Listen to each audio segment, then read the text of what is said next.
For the Honourable Minister, Amy Adams. Mr Chairman, it's a great privilege to take a call on vote environment in the estimates debate for this year, and I think, Mr Chairman, that the National Party can stand here incredibly proud of what we've done in the environment space in the last year, and I'm happy to go toe-to-toe with anyone in this Parliament, Mr Chairman, on our actual record.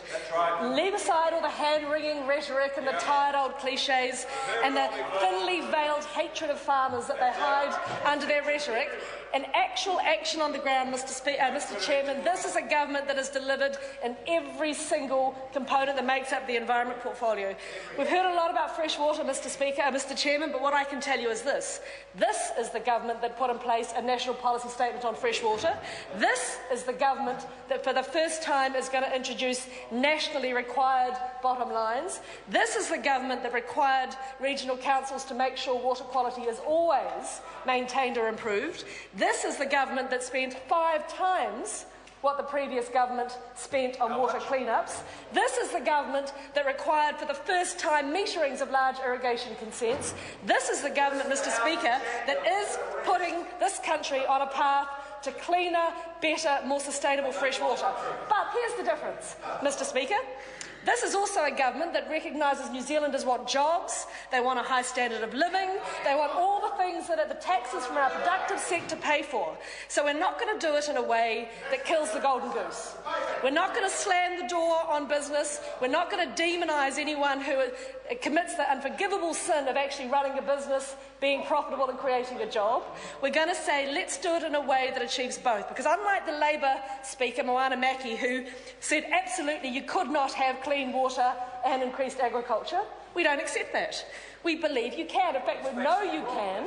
We have seen it happening. New Zealand farmers, New Zealand business people, New Zealanders as a whole are the most innovative, the most clever, the most creative people in the world, and they are already adapting. They're already adapting, and they're already showing that you can absolutely farm in a way that is more profitable, that is more successful, and that significantly reduces their environmental impact. And Mr Speaker, that's what we back, and that's absolutely what we're going to see happen. Order. Sorry to interrupt the Minister. It's happening again. Members who don't have the floor and interject on each other because they have a disagreement, that is not permitted in the People's House. If you want to interject, then you can interject on the Speaker on my right, but not on each other. I call the Honourable Minister. Thank you, Mr Chairman. And that same approach to talking one game and then not following through is seen throughout their approach.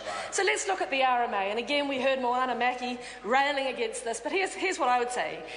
If the Labour Party wants to go to the electorate on a platform that there's nothing wrong with the RMA, bring it on.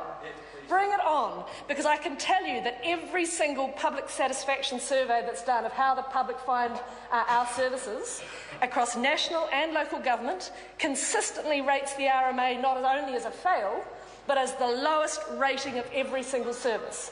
So if they want to campaign against us on the basis of the RMA is working really well, we're happy with it, I welcome it. Because again, here is the difference. We understand that our planning laws absolutely have to protect our environment. They absolutely have to care about the water, the soil, the air that we all enjoy and need to live.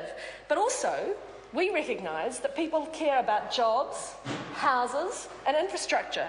And to suggest, Mr Chairman, to suggest that our planning laws are not even allowed to make reference to the importance of land for housing or the importance of creating new economic growth opportunities, and then to have the audacity to come to this House and say, where are the jobs and what are you doing about housing, when they've blocked every single opportunity in this House to back us on sensible reform that would put things like housing, infrastructure and natural hazard management, that's what we want to put into the RMA, housing, infrastructure and natural hazard management right at the heart of the RMA.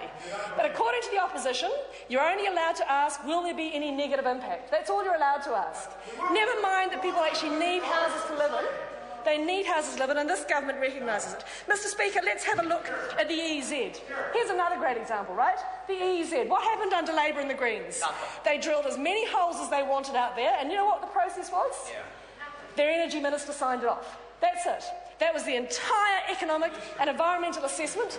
One energy minister signed it in his office. Under the National-led government, for the first time, we have a strong environmental impact before anything can happen in our EEZ. And for all the people in the opposition benches who screamed that this was some sham rubber stamp process, how's that looking now? We have a strong, independent, very detailed oversight of anyone who wants to operate in our EEZ. And yes, we do want to see development, but only if they can meet that very high threshold. It's a high bar, it's deliberately a high bar, and it's another example of this government looking after the environment. Mr. Chairman. I call the honourable member Kennedy Graham. Tēnā koe. Tēnā koe, Mr. Chairman. This is